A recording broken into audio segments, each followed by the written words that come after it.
Have you ever wondered what it would be like to travel the world by yourself, going on deep sea ocean dives, taking snowboarding camps solo in Slovakia, and meeting up with other travel friends in Thailand or Albania or Macedonia? Well, on this episode, I get a chance to sit down and talk with my friend Katie Shepherd. Katie is an amazing, amazing human being from the UK. We met a couple years ago in Thailand, and we've met up in a few other countries since then, like Albania and Thailand again.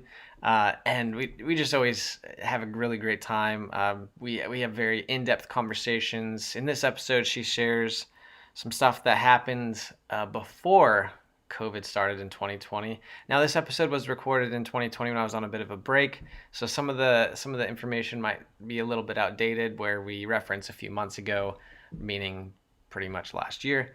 But she shares a lot of her adventures and some advice for folks that are kind of looking to do something similar once travel opens up again. So I hope you enjoy this episode, but without me rambling on any further, let's get this show started.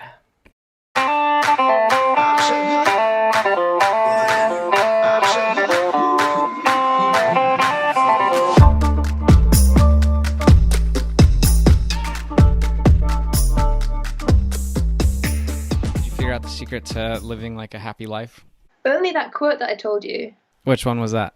It was the how does it go? I've been saying it to myself all the time. I am enough, I have enough, and not everyone's going to love me. That makes me happy when I think about it, or when I say it. Just like. I'm just gonna start the podcast off with that question, as if you figured out the secret to happiness. So. Katie, how did you and I meet? We met in Koh Samui at a hostel, and you were on your way to somewhere north. Chiang Mai? Were you going to Chiang Mai? I was going to the other islands first, and then Chiang Mai. I was going to Koh Phangan. No, I was going to Koh Tao, Koh Phangan, and then Chiang Mai. Yeah, what were you doing on the islands? You were diving, right? Diving. Partying. The reason I went to Koh Samui is because I met someone in Koh Phi Phi, and then she was going to Koh Samui, so I said, shall we hang out? And then that's why I got there. So I was there, diving, traveling, having fun. Yeah. What were you doing on your Southeast Asian trip? For everybody who doesn't know, I mean, I kind of have an idea. You were exploring Southeast Asia, diving, beers with other travelers, things like that. Well, that trip was interesting because that was, for me, the first, proper solo travel in a way, because previously I'd done trips where I've gone to work, so I knew that I was going to have an automatic group of people that I'd never met before, but I knew that there was going to be an automatic group of people who would have to be my workmates, my roomies, my friends and family. So that trip actually was me testing if I could actually travel solo and enjoy a country. And I did. Yeah. I really want to dive into that because I have these conversations all the time about doesn't it suck to travel by yourself? And is it safe to travel alone? And I'm not a woman, but is it safe to travel alone as a young woman around the world and all kinds of stuff like that? But let's back up a second, because you've done a bunch of other trips by yourself, right? You did a snowboarding camp in Slovenia, is that right? Slovakia. Same thing, pretty much, kind of.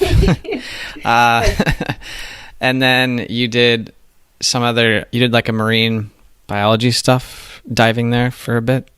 So I did some jobs so I did my dissertation and my dive master internship in Honduras. So they were kind of I went there solo and did my marine biology kind of work. But then I also got jobs in Croatia and Malaysia. Yeah, so they were working. I think the first one, Croatia, I was working as a science dive master. And Malaysia, I was working as a coral monitoring research assistant, which is very long. But so that was those were very heavily like doing research, but also teaching either volunteers or students from different countries, which is very, very, very fun. Also quite intense at times. Am I missing anything other than those two trips and then the Thailand trip? I mean, you've done some since then, but I've done like lots of random trips, so it's quite hard to like do a lot of back and forth. Yeah, those are major trips, I think, if I'm thinking right. And then obviously, like more recently, I tried to go on a major trip, but that was kind of quashed by the pandemic. But yeah. Yeah. So tell me, is it safe to travel alone as a young British woman around the world? 100%. Yeah. I mean, obviously, you've got to be careful, and you've got to kind of there's precautions that you take, but I think you kind of you do take them to a certain extent in everyday life, I guess. But you've got to be probably more wary of things. Like I'm very wary. I make sure that I know where I'm going. I know where I'm staying. I give all the details to my parents. Like, so I'll send them a WhatsApp of just like, I'm going to be here, it's like for this number of nights. I try to keep in contact with them. And there's like other things that I do, like I have offline maps so that I know when I'm in a taxi, I know exactly where I'm going, and like I follow the route. So it's things like that, but and also just kind of like I suppose having an air of confidence. If you can like seem confident, then you're probably less likely to get like people coming up to you who want to come up to you and like. I have had people approach me and ask me to join them in a car or something, and obviously I said no. So yeah, it's just like being wary, and like I wouldn't walk around at night and that kind of stuff. So it's kind of just, I don't know. I mean, I've done a lot of really dumb things traveling that, you know, I probably wouldn't recommend. But I think that you can correct me if I'm wrong, but like the world's not really a scary place in most places. And if you are, you know, you're just comfortable on your own, where you don't, you know, you're not like so uncomfortable that if somebody offers you a ride or something, you're just going to say yes to whoever just to, you know, kind of get out of that chaotic situation you're in. Do you know what I'm saying? Or am I just confusing the shit out of you? Second part I got a bit confused by. The first part I think I confused myself. So let me re-say that. It's like when you're in like a new place and like you get dropped off by the bus or the train and you're like in the city center, and it's like being comfortable enough and confident enough, or even competent, I guess, with the offline maps or whatever it is, to be able to find your own way instead of having to rely on strangers to get you there, or like wanting to just like do whatever you can to get out of that uncomfortable spot. Yeah, so like, yeah, I'm trying to think about how to answer this question. It's all good. I do always, like, when I arrive somewhere for the first time, I always get the kind of like the feeling of like initially just being a little bit like, I don't know, not scared, but there's this feeling of like kind of like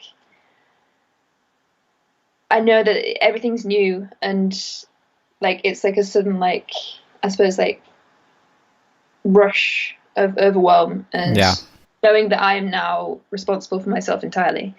And yeah, I guess like you've just got to kick straight back into action and know, like, I always know the first night that I am somewhere, I know where I'm staying and all those kind of things. And I know how to get from the airport to the place that I'm staying, and I make that plan and make sure that I can like pull it off. It is always an overwhelm, but once you're in a hostel or wherever you stay, then yeah, I then can get comfortable with the place pretty quickly, which is nice. And then you end up finding your favorite coffee places that you go. And stuff. Yeah. Yeah, always have to have a staple wherever. I mean, that's like one of the first things I find. Even, I don't know about you, but before I show up in a new place, I'm always like, have Google Maps out and I'm like, that place looks really good and I want to go there. Just to like, and it's all like coffee places. So Yeah, 100%. surprisingly, I thought that like Belgrade, Serbia had some really, really nice coffee places. I was kind of surprised by that. So Ooh, I've never been to Serbia, so I definitely recommend it. A lot of people are afraid of it, but it's really, I thought it was perfectly fine. So never had any issues there. that's the thing. People are afraid of certain countries, and then like the places like Pakistan, for example. But recently, that's been announced by the British High Commissioner before the pandemic. Just before the pandemic, he said that it's safe to travel to Pakistan now, but people still have the preconception of places based on the news and history and all these things. Yeah. Are there any places you're afraid to go? Maybe places where there's still war and dictatorship. Yeah. Take those off the map where there's like, that there's war and that's going on. Are there any places where there's not a current conflict that you don't want to go? Or you're afraid to go? I don't think so. I mean, I mentioned Pakistan and that's somewhere I'd like to go, which to some people that is not a good idea. Yeah. I announced it at the family Christmas dinner table and that didn't go down too well, but I was told not to go to Mexico, so at my family dinner Christmas table or whatever that was. Yeah, they said it was very unsafe, and I was like, Mexico is like a really big place, right? Yeah, I mean, there's obviously certain countries, there's some places you don't want to go, and some places that are safe for tourists or whatever. Yeah, I mean, like, so one of my first big trips, like, going alone was Honduras, and they had recently, San Pedro Sula, was going to be the first stop, and that had very recently lost its crown as the murder capital of the world. That was one of my first, like, kind of solo travel to experiences. So I guess I'm probably not as fearful about things because that was when I was like 19 or something. Yeah, British people are also crazy though, because did you know how many British people die on vacation every year? It's an insane amount. You got the statistic?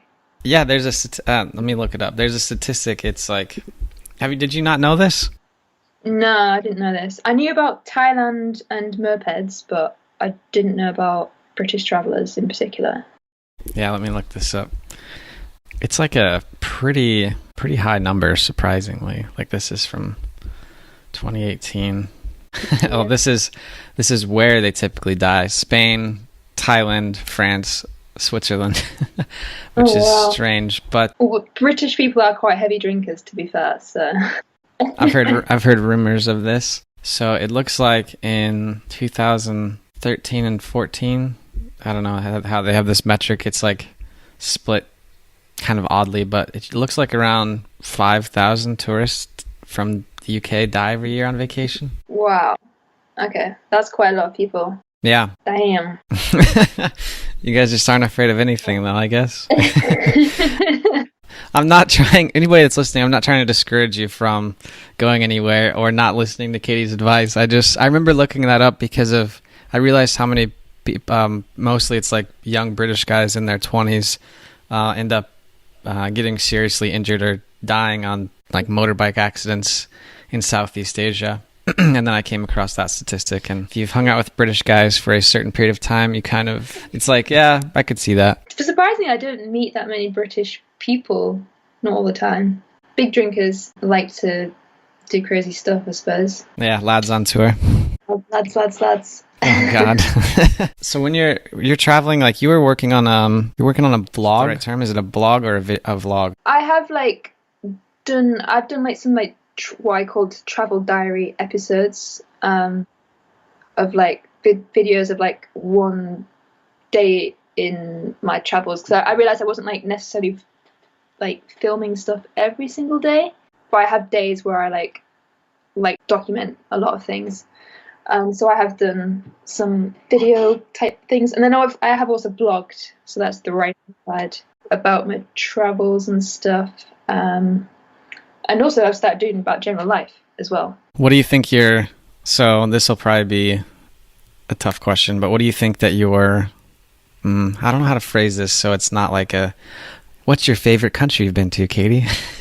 But what do you think, which trip do you think it was that was the most impactful well, let's do two, your like overall happiness with your life in general, and maybe one that affected your future the most? Ooh, interesting. I would have to say that my first trip to Honduras, I remember my mum commented when I came back. So that was my first trip to Honduras, because I know, but no one else knows. And that was when I did my dissertation. So I was like second year of uni, did my dissertation out there, learned to dive for the first time, which was terrifying at first. Yeah. But then I came to love it. My mum commented when I arrived back that she hadn't seen me that happy in like a few years.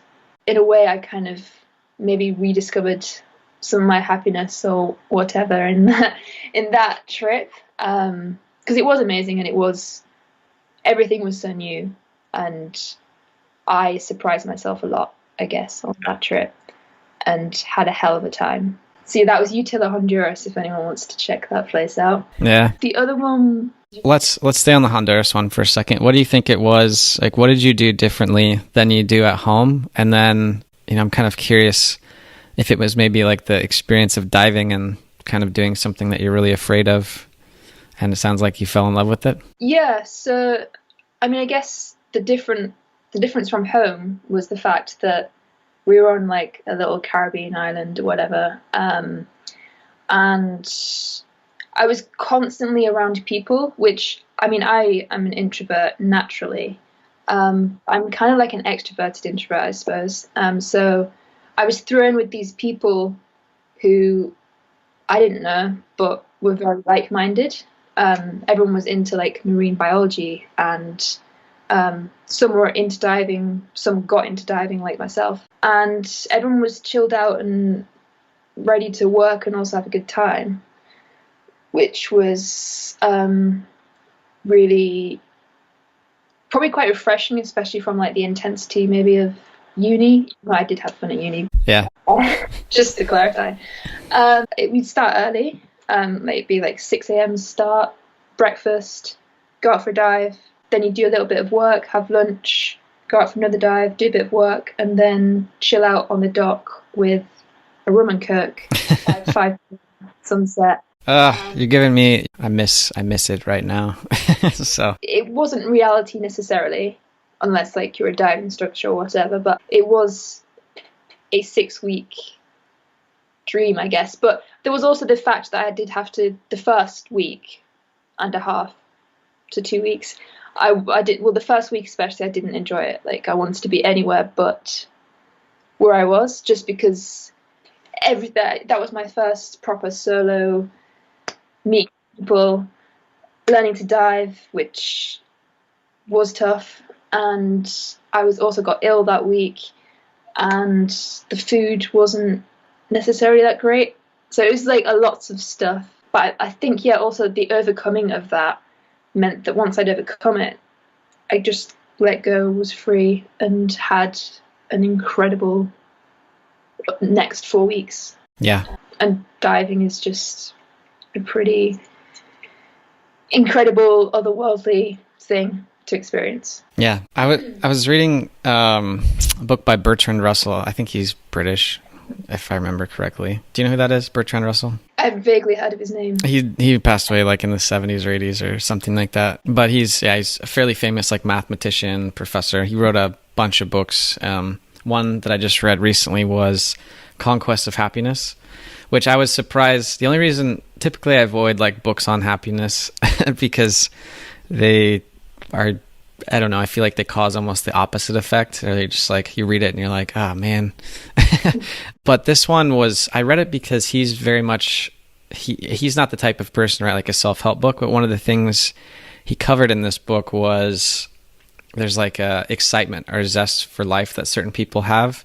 And that's like when you're in the situation like you were in, you have a couple options. Like you can just be upset and just kind of wallow in and being upset, there's a lot of different things, but he says that the people that are the happiest tend to be the ones that look at, even when shit kind of hits the fan a bit, or you get sick and you're just miserable, they look at all that stuff as like part of the experience or the adventure, and they just kind of like, oh man, can you believe it, all this crazy awful stuff is happening, I'm sick again or whatever. And then you're like, how crazy is this, and how much fun this is going to be to tell when it's over. So it kind of sounds like you almost have that trait a bit, where when you're in that situation, you kind of, maybe not immediately, but eventually you kind of enjoy the new challenges. Yeah, definitely not immediately, but I do love a challenge, and like my motto sometimes is like, do what scares you. Yeah.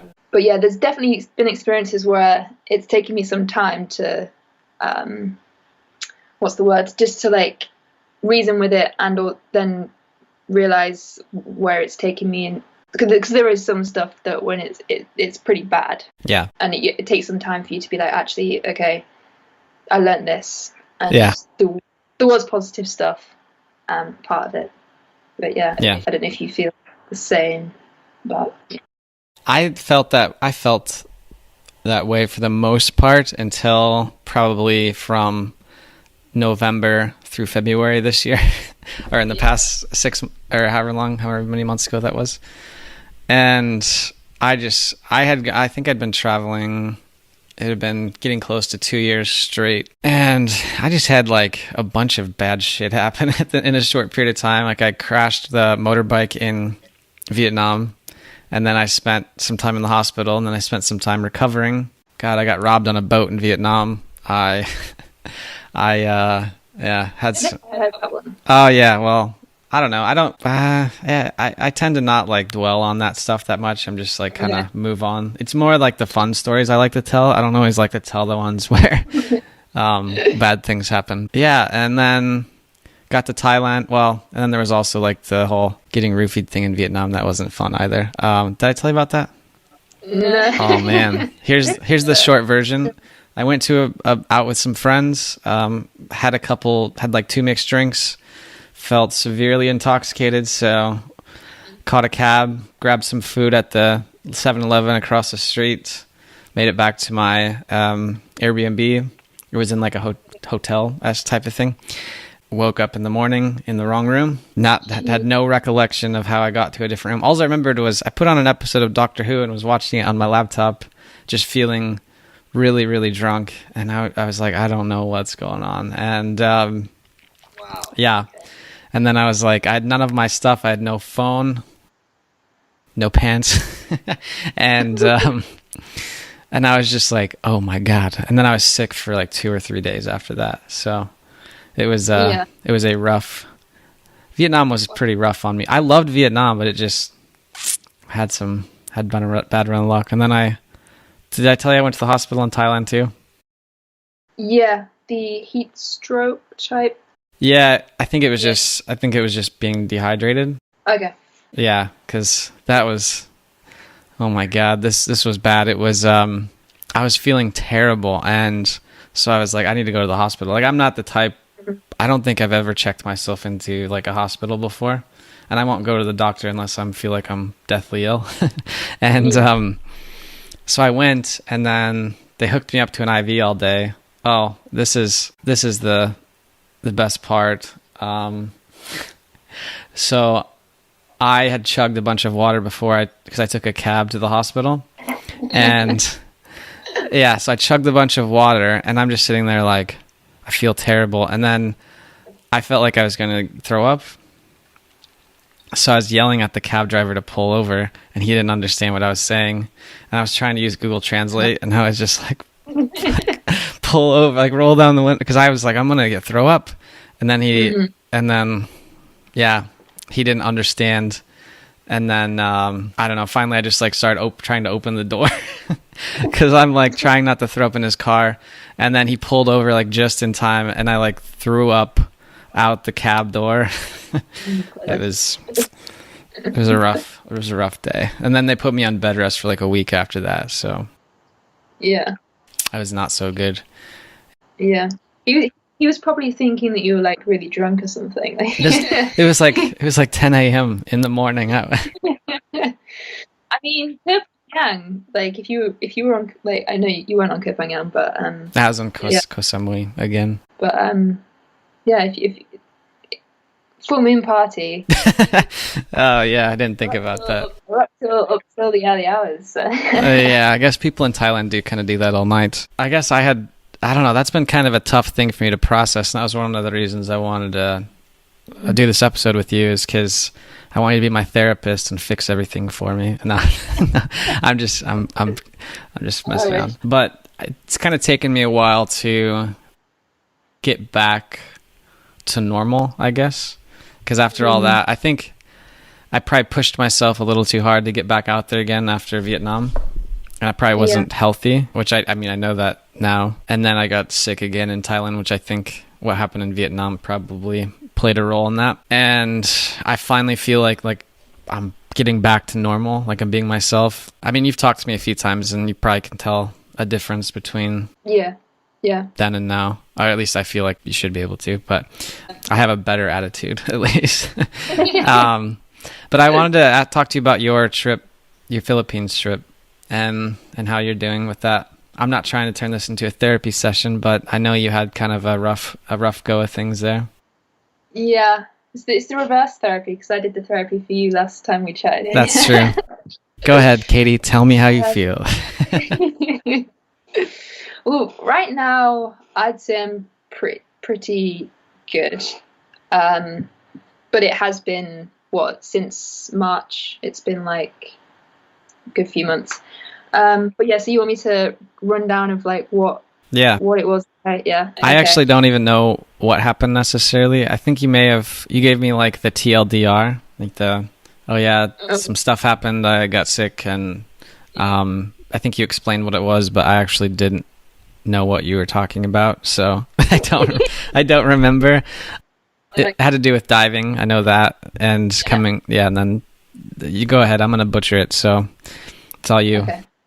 Sweet. So I was in the Philippines because we'd just met in Bangkok, and then I was going to the Philippines like a few days before meeting a friend who I was going to travel the Philippines with. And so I went to this place called Malapascua, where the only place in the world where you can dive with thresher sharks. And I was umming and ahhing about like whether to dive or not, just because I was like, do I want to save all my fun times and my money for being with my friends or not? But I was like, once in a lifetime experience, let's do the thresher sharks. So I did the dive, and that would have been like my 206th dive, I think. And I was feeling absolutely fine. Like, it was a great dive, saw tons of sharks. And then like about an hour and a half later, I was just feeling really, really tired. And then my left arm went numb. And at that point, I was thinking this could be decompression sickness. Which you learn about in diving training. At that point, that's when I started to worry. And it's quite a long story. I was like back and forth to the dive shop. They thought I was probably all right because the diving conditions were fine. The dive profile was fine. And normally, so if you probably want me to explain decompression sickness. Yes, please. Briefly. So with decompression sickness, when you're diving, I've got a little, just to make sure I say it correctly. When you're diving, you descend and you absorb more nitrogen into the blood. Let me just double check that I'm saying this correctly, because the amount of nitrogen that absorbs into your blood is proportional to the pressure, and you're at more pressure when you dive. And then, so the reason why you are meant to ascend at a certain rate, and you're meant to do a safety stop, is to decompress, to like let the excess nitrogen leave your blood. And decompression sickness is when, instead of leaving your blood, the nitrogen forms bubbles in your bloodstream. and that can be pretty dangerous. It can cause a lot of problems, and you're meant to get hyperbaric treatment as soon as possible, really. But it's really rare. I just want to say that it is really rare for that to happen, and mostly the reason why it happens is because of ascending too quickly or not doing a safety stop. And mine is really rare because I followed all the rules, but it could have been down to tiredness or dehydration or something else. I'm not quite sure. But yeah, so I actually had mild decompression sickness. So I was kind of lucky in that respect. But yeah, so I actually I was never near death, but the day that it happened, I was stuck on an island. I didn't know, I was alone. I didn't know what was going to happen to me because I didn't know that mild decompression sickness existed, really. I knew that decompression sickness existed. And yeah, so I was feeling, it was rough mentally and physically on me, the whole experience of that week in the Philippines, and then once I got home as well. So how are you doing now? Now I'm pretty good. I have obviously had to reflect on everything that happened, and because the pandemic was announced the day that I did the dive, so there was the pressure of the fact that I needed treatment. I couldn't fly until 3 days after my last treatment because it was pressurized treatment. So I was under pressure with that. I was under pressure because I was meant to be traveling with a friend, and I didn't want to let her down. And I was ill, basically. So yeah, it was a lot of stuff. It did take me probably physically a month, mentally probably a couple months. What do you think that you learned from, now that you've had time to process it? What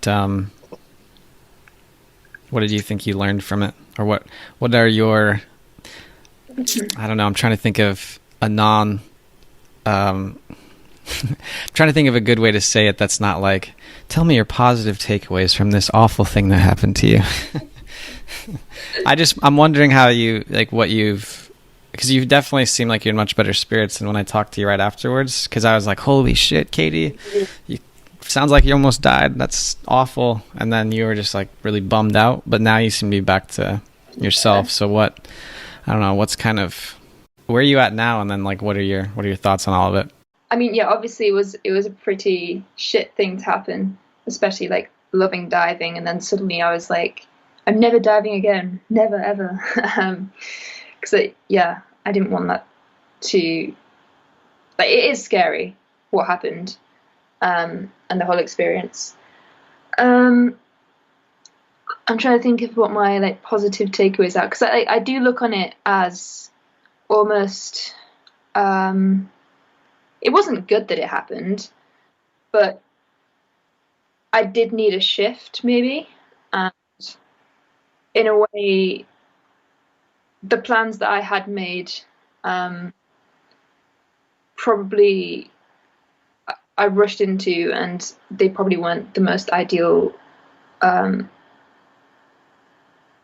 plans. I'm not quite sure.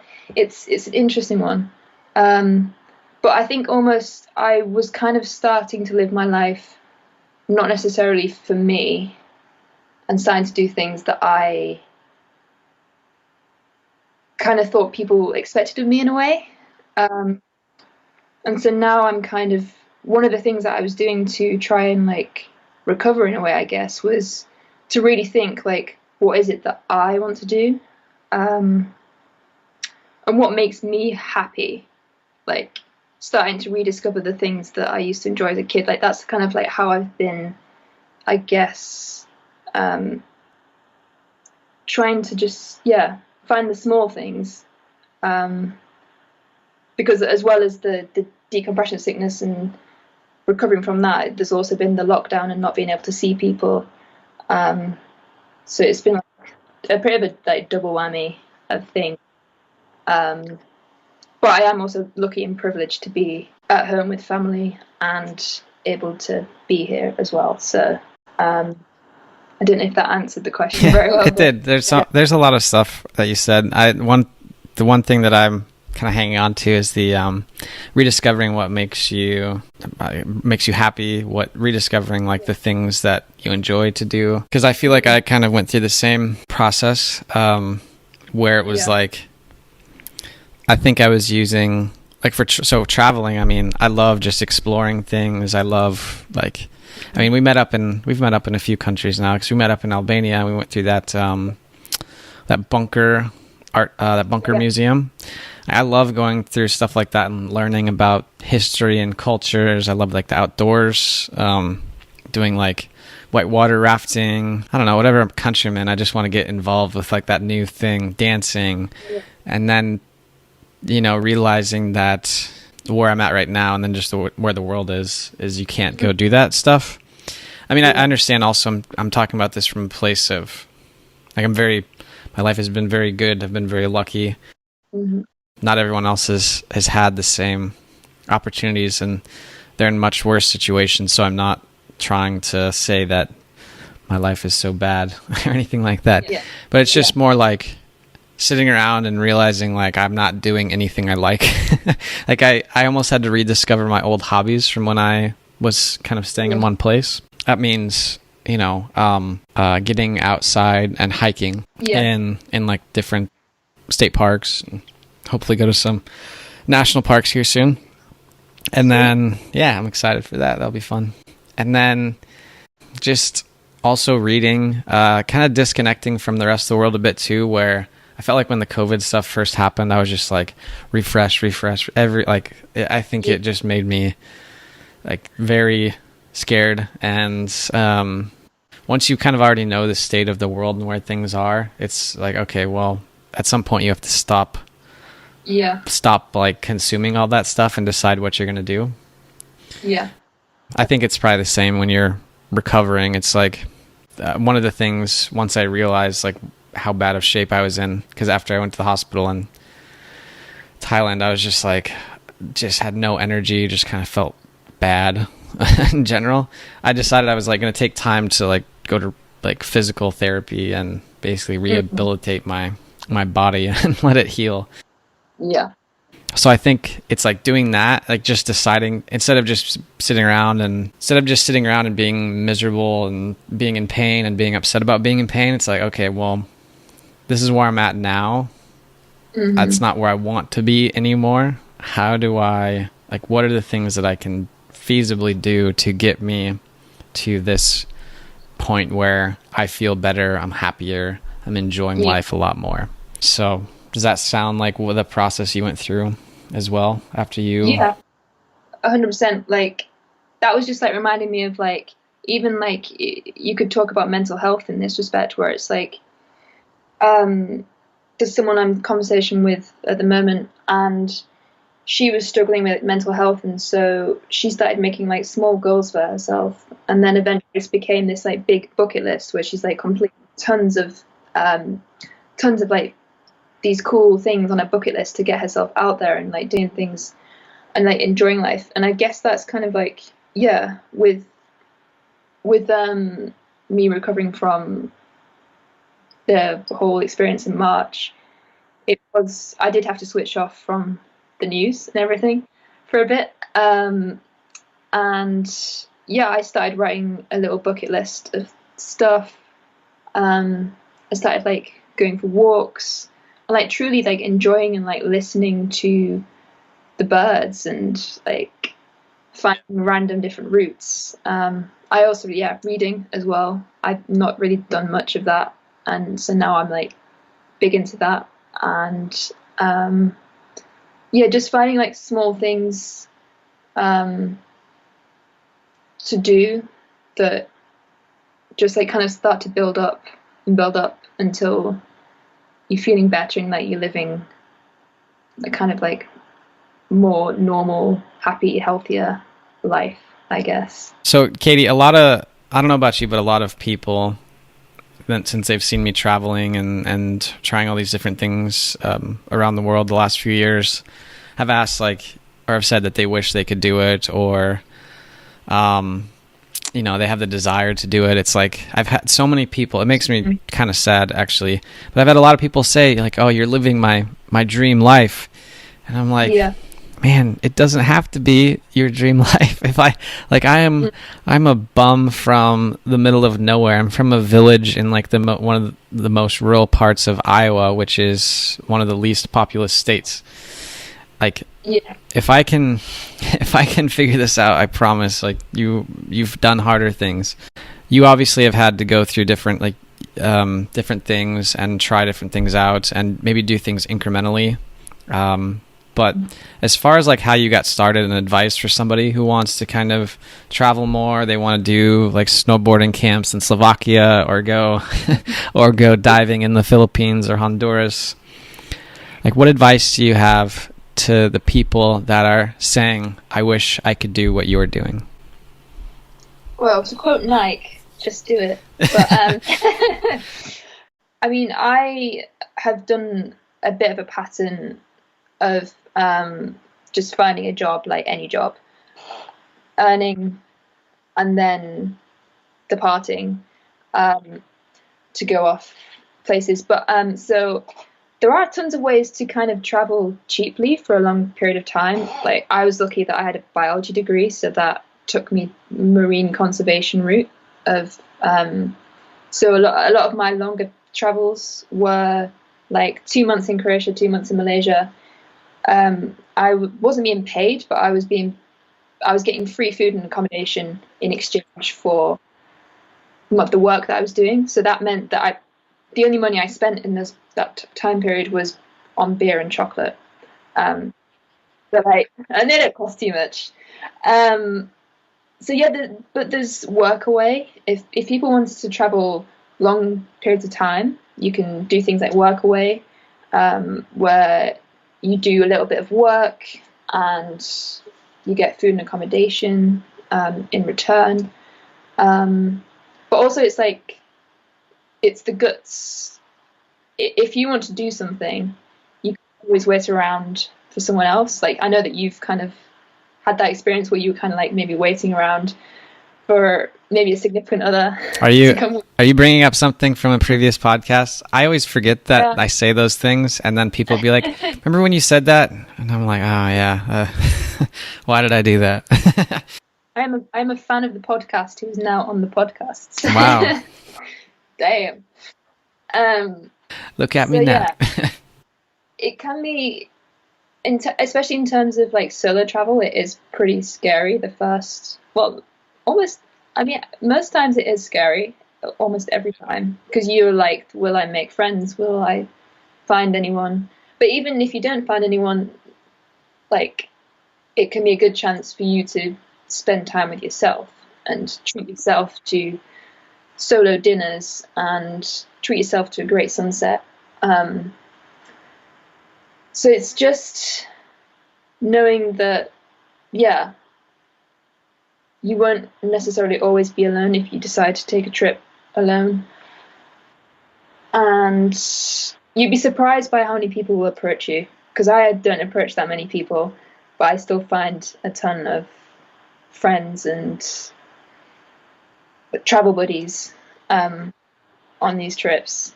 And I think it was you who started talking to me when we first met. No way. So yeah. I always feel so uncomfortable when I talk to new people, but the thing is like, once you get past that first minute or so of discomfort where they're like, what do you want from me?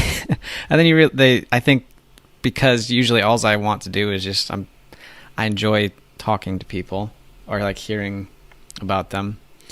Then they usually relax. I don't know. You know what I mean though? If you like see someone eating alone, you're like, "Hey, do you mind if I join you?" or whatever. And then they're like, "Yeah, I guess." Yeah.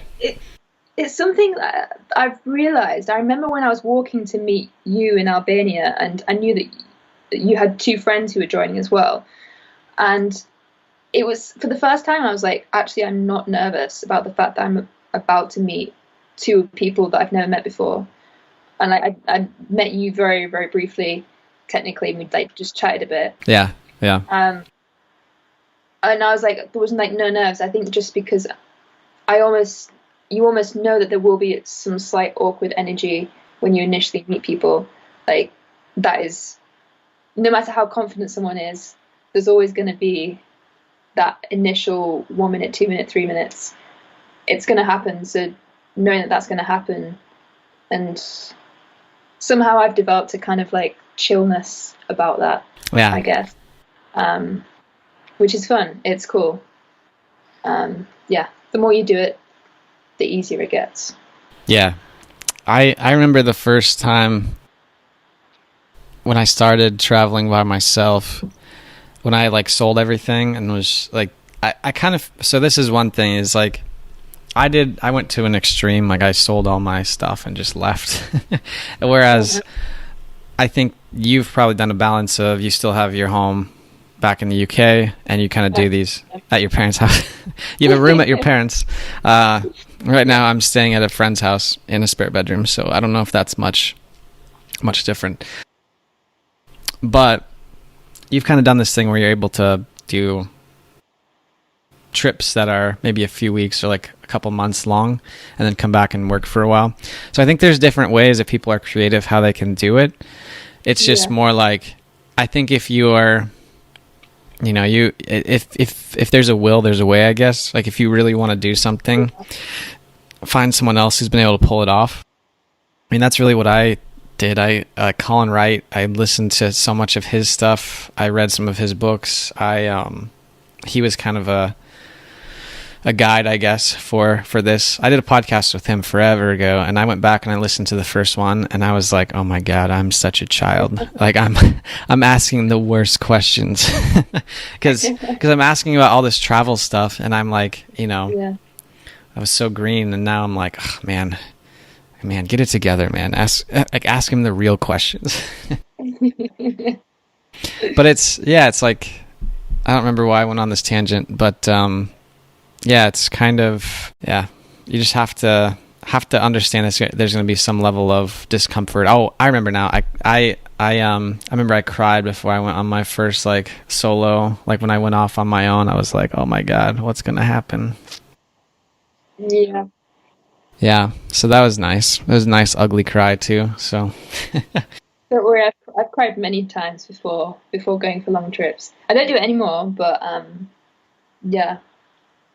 many trips. I think it's normal. I mean, it's like you're going into something completely unknown, and if you're going by yourself for the first time, it's like, it's really, I don't know. It's always just seems to me that there was really nothing to be afraid of. It was just all in your head. It's more of like you're just afraid of the change, and you're kind of giving and the unknown. Yeah, it's like you're giving up something for an unknown other thing. Then you're hoping that the unknown other thing is better than what it is you're giving up.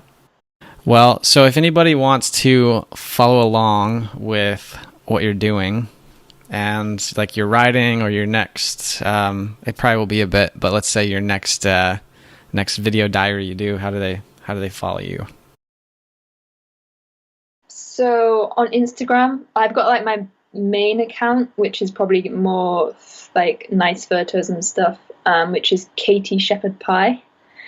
And then Creatively Adventurous is where I'll be sharing a lot of the creative stuff that I get up to, so videos, writing, and soon probably some other stuff, which I'm thinking of doing. Probably like guitar. So I'm starting to try and film some like drawing and stuff. So yeah, it's gonna be exciting. That's cool. That's awesome. I actually took all social media stuff off my phone like a couple weeks ago. I actually don't even have a web browser or email anymore on my phone. I took it all off. So I haven't seen anything you've done on Instagram. That's the only thing I miss, is seeing what my friends are doing. So, but other than that, I'm much happier without all that on my phone. So I think it's very good to take a break sometimes. Well, Katie, I appreciate you taking the time to chat with me today and kind of share your experiences. And we kind of went all over the place, but is there anything that you haven't said that you would like to share now? I'd just like to say a massive thank you to you for asking me to be on this podcast, which is pretty epic. My first time being on a podcast. And yeah, I guess probably I should give a shout out to my parents for being amazing during my decompression sickness journey, because there was a lot of phone calls trying to sort out insurance and everything. And I caused them a lot of stress and worry. So yeah, just a shout out to them as well. Hey, thanks for tuning into this episode. Really appreciate you taking the time to check it out. Now, if you found any value in this episode or in any of our others, make sure and subscribe if you're watching our YouTube channel. Leave us a review on iTunes. Follow us on Instagram and Facebook. Whichever platform means a lot to us, and we'll be able to reach more people with some of these fun and interesting stories and guests. So anyways, thanks for taking the time, and I will see you next time.